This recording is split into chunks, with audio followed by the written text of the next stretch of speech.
السلام عليكم، كي دايرين؟ لاباس عليكم بخير؟ كنتمنى تكونوا بخير وعلى خير وبصحه جيده. اليوم جيت نحضر معكم كيكه بالتفاح اللي كتجي اكثر من رائعه، لذيذه وهشيشه وكتذوب في الفم. نتمنى تجربوها بلا كثره ديال المقادير وبسرعه كتوجد.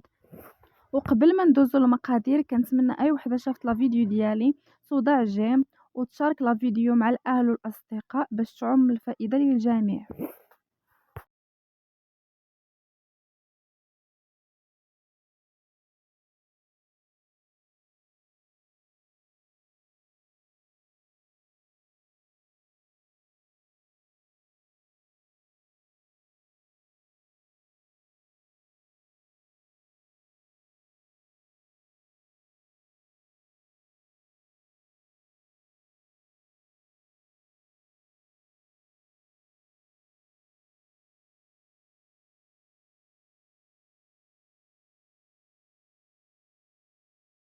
وبالنسبه للمقادير عندنا هنايا 3 ديال البيضات الحجم متوسط، فانيا، 2 خمارات حمر، بنانه، نصف كاس ديال السكر سنيده، نصف كاس ديال الزيت، وجوج كؤوس ديال الدقيق الابيض.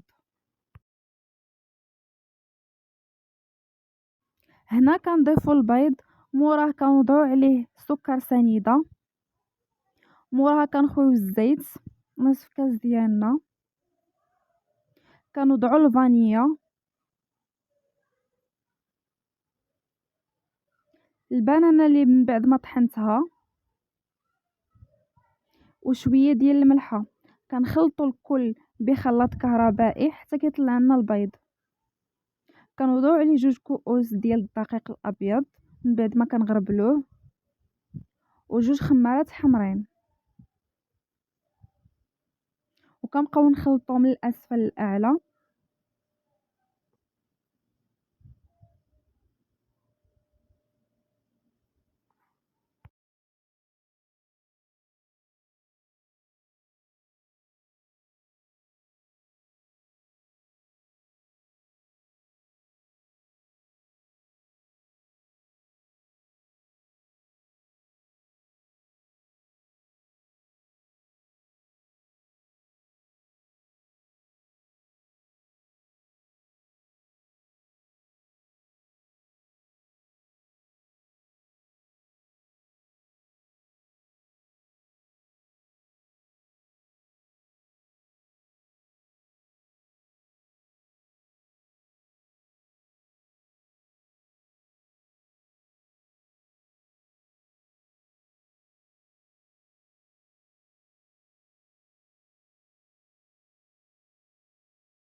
هنايا فاش خلطت الدقيق مع المكونات ديالي ضفت تفاحه مقطعه الى قطع صغيره وضفت عليها ملعقه كبيره ديال الخل.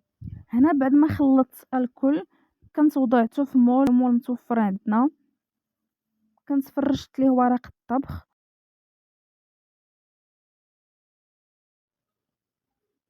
وزينتها من الفوق بالتفاح مقطع الى شرائح رقيقه، ودخلتها للفران بارد لمده ديال 45 دقيقه. وهكا كنكونوا سالينا الكيكه ديالنا بالتفاح اللي كتجي معلكه والمنظر ديالها اللي كيجي راقي وسهله وسريعه التحضير. نتمنى تجربوها بصحتكم.